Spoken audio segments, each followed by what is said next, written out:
Mga katrops, welcome back ulit kayo sa Sking Channel Sports React PH at ngayon nga ay pag-uusapan natin ang balitang marami rin nga daw pong mga teams na nagkaka-interes na ngayon kay Zion Williamson. Pag-uusapan na rin nga natin ngayon dito sa ating panibagong video ang naibalitang realistic na 3-team trade na maaaring magawa ngayon ng Los Angeles Lakers.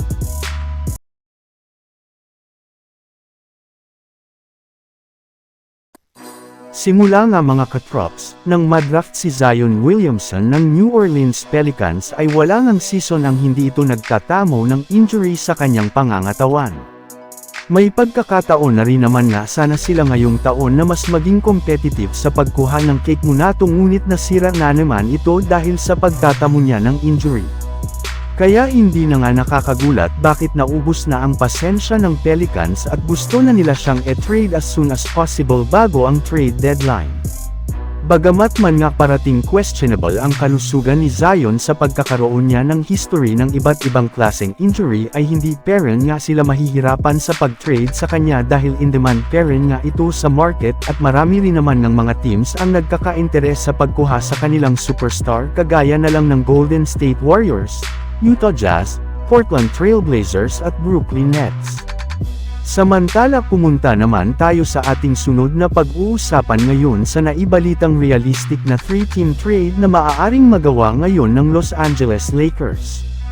Maraming mga fans at analyst na nga mga katrops ang nagsasabi na nararapat na nga daw talaga na tanggalin na ng Los Angeles Lakers ang majority sa kanilang mga players at gumawa ng trade sa lalong madaling panahon.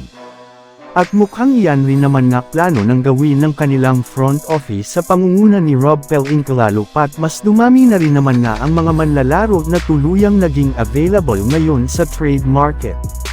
At isa nga sa mga pinakamalaking pangalan na abot kamay na nila ngayon ay ang superstar na si Zach LaVine mula sa Chicago Bulls na willing na rin naman e-trade ang kanilang superstar. At magagawa nga daw nila iyan sa pamamagitan ng isang 3-team trade kasama ang kupunan ng New Orleans Pelicans. Bali, dito nga ay makukuha ng Pelicans sina Rui Hachimura, Chris Duarte, Cam Reddish, Jackson Hayes, at isang future first-round pick.